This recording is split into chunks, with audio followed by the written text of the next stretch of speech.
सर्व स्पर्धा परीक्षांच्या इंग्लिश विषयाची तयारी करत असताना आपल्याला SP बक्षी यांचं पुस्तक अभ्यासावं लागतं. त्याचा अभ्यास आपण ऑलरेडी चालू केलेला आहे. यातला फंक्शन्स ऑफ टेन्स हा फर्स्ट चॅप्टर आपण बघत आहे. आतापर्यंत आपण पास्ट कंटिन्युअस टेन्स पर्यंत बघितलेलं आहे. आज आपण पुढचं लेक्चर जे आहे ते कंटिन्यू करूयात. आजच्या लेक्चरला सुरुवात करूया. आजच्या लेक्चरमध्ये आपण पास्ट टेन्सेस बघणार आहे, पण पास्ट टेन्स मधला जो परफेक्ट टेन्स असतो, पूर्ण भूतकाळ, तो बघणार आहे. कारण इथे आपल्याला क्रिया पूर्ण झालेली आहे असा अंदाज येतो, त्यामुळे आपण इथे हा टेन्स वापरत असतो. हा टेन्स कधी वापरायचा असतो ते बघूयात. This tense is used when out of two actions it is necessary to emphasize that the preceding action was completely finished before the succeeding action started. Simple शब्दात काय आहे, ज्यावेळेस दोन क्रिया एकत्र घडलेल्या असतात, त्यातली एक क्रिया जी पूर्ण झालेली आहे दुसरी क्रिया चालू होण्याच्या आधी, हे दाखवत असताना आपण हा टेन्स वापरतो. सोप्या भाषेत एक सोपं उदाहरण द्यायचं झालं तर आपण कपाट उघडून त्यातून काहीतरी बाहेर काढतो, बरोबर. इथे कपाट उघडण्याची क्रिया सुद्धा महत्वाची आहे, त्याला सुद्धा आपल्याला एम्फसाइज करायचं आहे.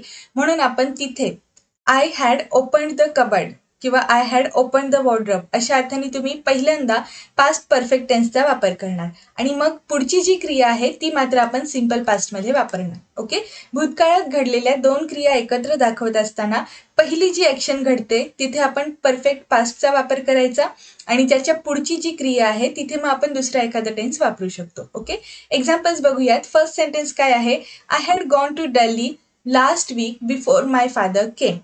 इथे दोन क्रिया घडलेल्या आहेत. एक आहे वडिलांच्या येण्याची क्रिया आणि दुसरी क्रिया आहे माझं दिल्लीला जाणं.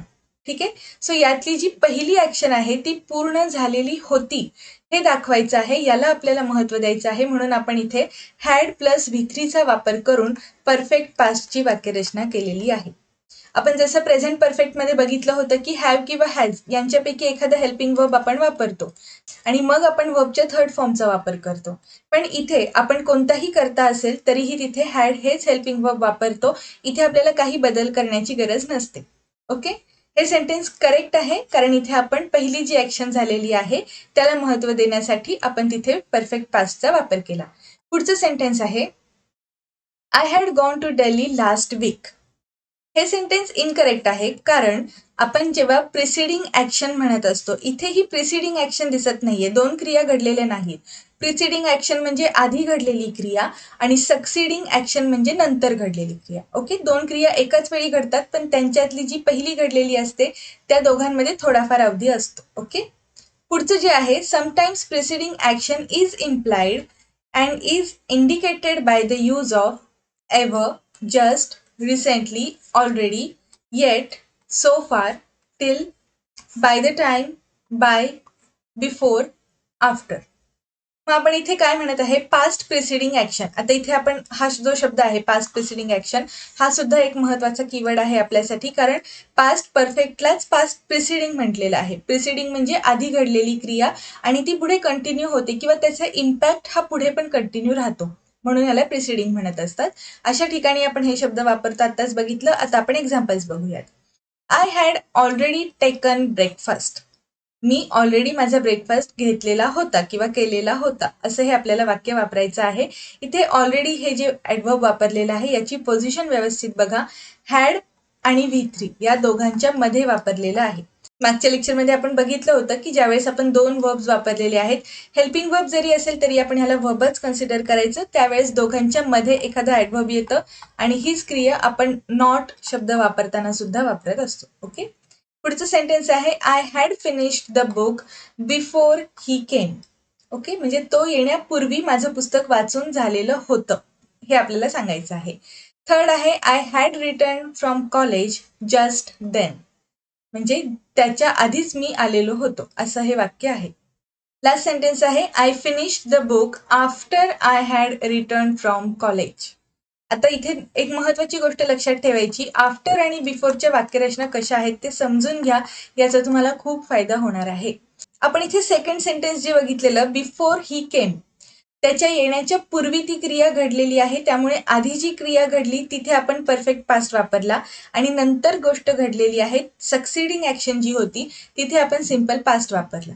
सेम इथे आता काय आहे, पहिल्यांदा क्रिया कोणती घडली, I had return from college, मी आधीच आलेलो होतो. म्हणून मग प्रिसिडिंग ऍक्शन कोणती होती? To return from college. Okay, ही झाली प्रिसिडिंग ऍक्शन. आणि मग सक्सिडिंग ऍक्शन काय आहे? त्याच्यानंतर कोणती क्रिया घडली? आय फिनिश द बुक, पुस्तक वाचून संपण्याची जी क्रिया आहे ती नंतर घडली. इथे कन्फ्युजन होऊ देऊ नका, कारण आफ्टर आणि बिफोरच्या वाक्यरचनांमध्ये ही गोष्ट बारकाईने बघावी लागेल की पहिल्यांदा कोणती क्रिया घडते. म्हणजे आपण नुसतं पुस्तक वाचत नाहीये, पुस्तक वाचत असताना काही गोष्टी महत्वाच्या आहेत त्या सुद्धा आपण एक्सप्लेन करत आहे. तुमच्या नॉलेजमध्ये याची भर पडत असेल. आय होप तुम्हाला हे लेक्चर्स आवडत असतील. पुढचं सेंटेन्स काय आहे? This tense is also used as time expression with.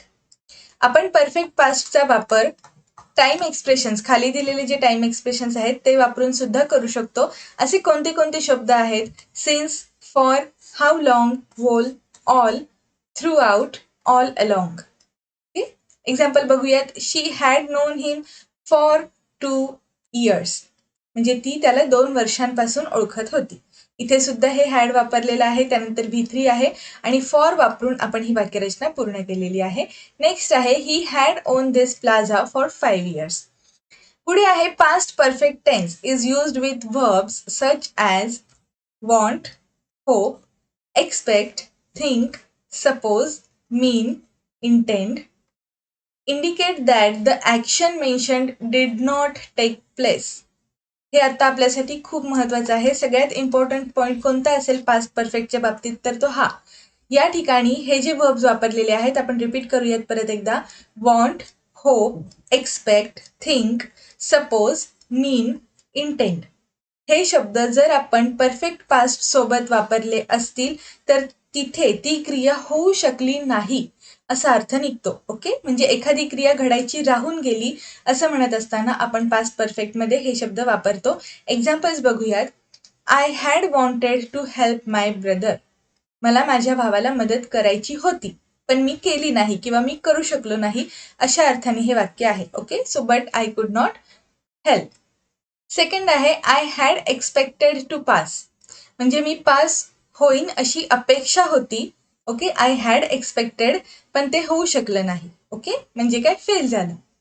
Next sentence, my sister had hoped that I would send her money, म्हणजे तिला असं वाटलं होतं की मी पाठवेन पण मी पाठवू शकलो नाही. ओके, इथे सुद्धा एक गोष्ट लक्षात घ्या, दॅटनी कंजंक्शन वापरून पुढे जे वाक्य आहे हे V2 फॉर्म मध्ये वापरलं आहे, सिम्पल पास्ट मध्ये आहे आणि इथली जी ऍक्शन आहे ही पास्ट परफेक्ट मध्ये आहे. ओके, लास्ट सेंटेन्स वाचूयात. Vishal had intended to set up his own business but he could not.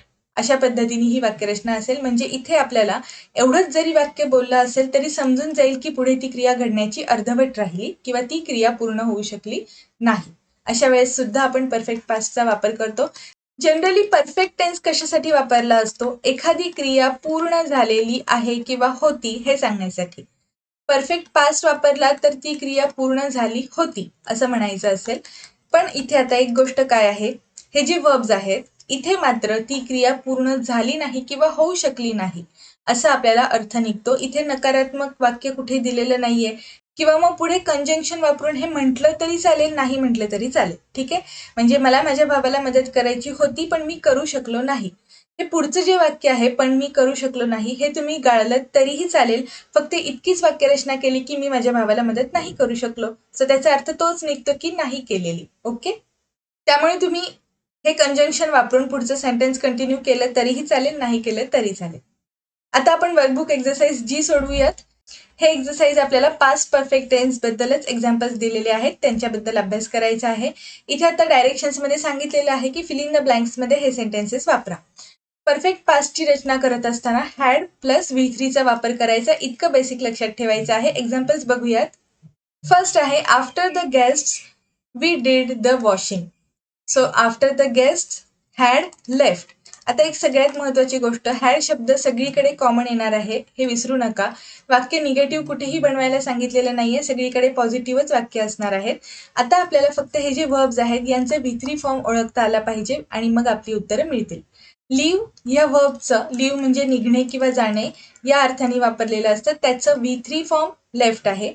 Type या शब्दाचे V3 फॉर्म आहे टाईप. फिनिश याचं V3 असणार आहे फिनिश्ड. आणि बिलॉंगचं V3 काय असणार आहे? बिलॉंग्ड. लिव्ह या वर्बचं फॉर्म लेफ्ट असतं हे आपण ऑलरेडी बघितलेलं आहे इथे फर्स्ट सेंटेन्स बघताना.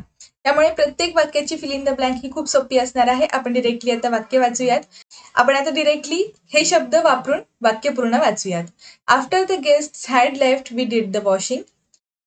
शी had typed all the material by last evening. We had finished shopping before it started raining. The house had belonged to him since his birth.